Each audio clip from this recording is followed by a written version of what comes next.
Jake? I'm sorry if you've answered this in the past and I missed okay. it. The National Defense Authorization Act, the President expressed concern about the provision that would allow the military to indefinitely detain an American citizen.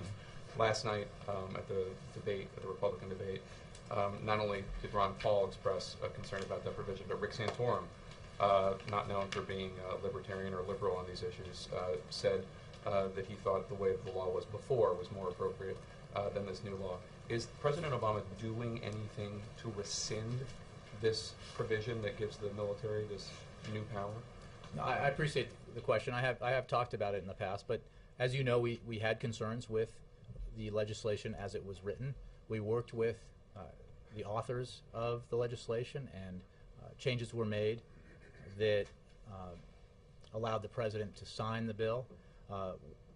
And we have made clear in the signing of the legislation and in our discussions afterwards that the president retains the flexibility that he believes is essential for the commander-in-chief to make sure that our people in the field have all the tools necessary to do their job, and that make sure that we are handling these matters in a way that are consistent with our values.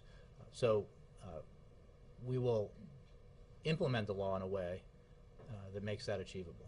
But that's a signing statement that says this is how you're interpreting the law. But the law is the military now has the power to indefinitely detain an American citizen if they suspect them of terrorism. And I understand that the president's going to interpret it his way, but he's not going to be the president forever. He might not even be the president. Well, I have no updates for you on since the law was just passed and signed. There's no on.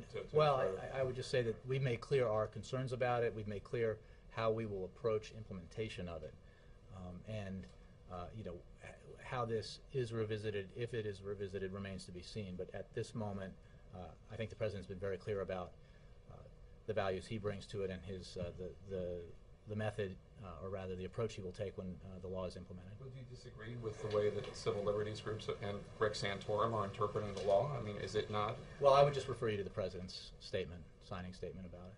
But that's not a declaration.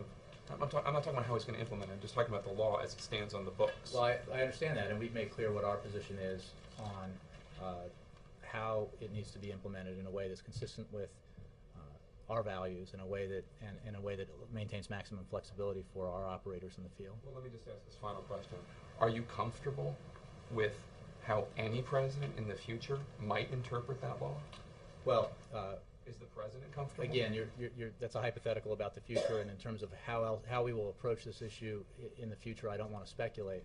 I can just point you to the way we have discussed it, and the signing statement, as you mentioned, that the president used when he signed it into law.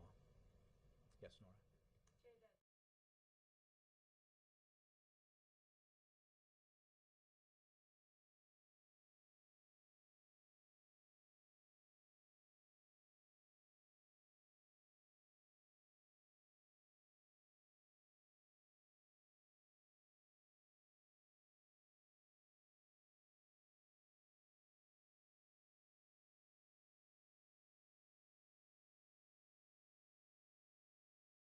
Well, first of all, I'm not the Council on Foreign Relations.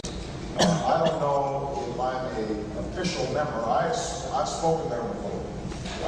It basically is just a forum where a bunch of people talk about foreign policy, and so there's nothing. There's no official membership. I don't have a card,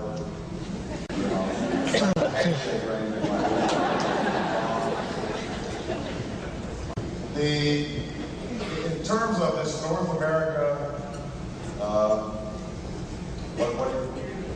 union, this has been something I know Ron Paul's talked about and people have been talking about.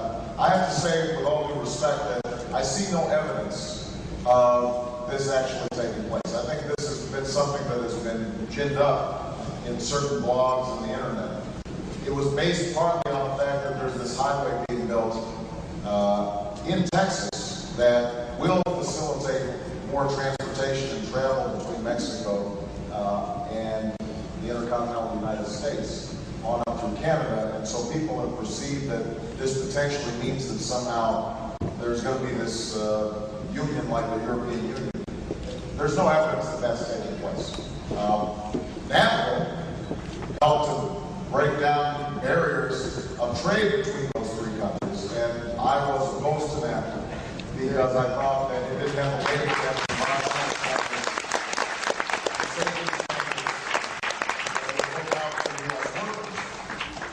but I don't think that there's some conspiracy to create this one, continental government between Canada and Mexico. I see no evidence of that. All right?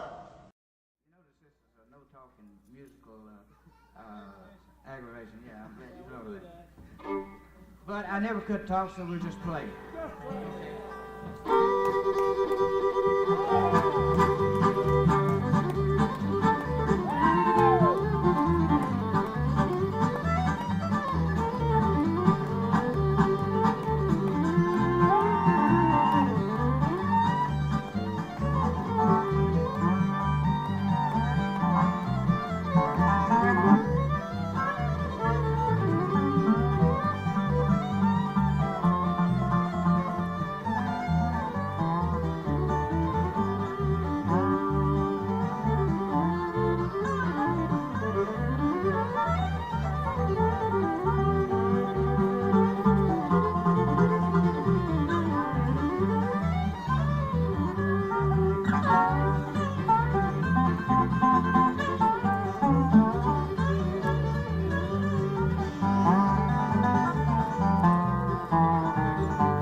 We are dropping bombs on crowded cities at night where old people and children are sleeping. And we're watching it on CNN. And the only voice that's spoken up at all in this campaign about this is Ron Paul. Why are we so interventionist, he wants to know. What are we doing with all these wars? How are we safer? These are very common sense observations, and no other candidate can possibly speak those words. It would be, they believe, politically fatal. Now think about that. You can't use an anti-war platform to get elected.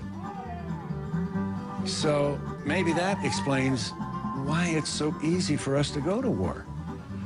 Norman Solomon has written a book which is War Made Easy, and essentially he says, if a president of the United States wants a war, he can have one. And I believe that totally.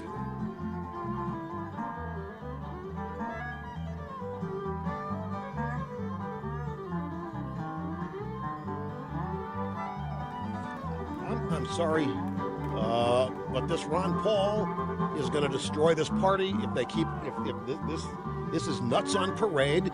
The media loves this guy as nuts on parade. They want the whole Republican Party to be identified with the kookiness of Ron Paul. Hey, let Iran get nukes. It's our fault anyway.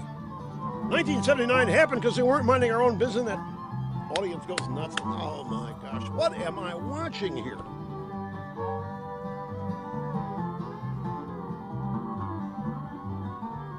That's not going to happen.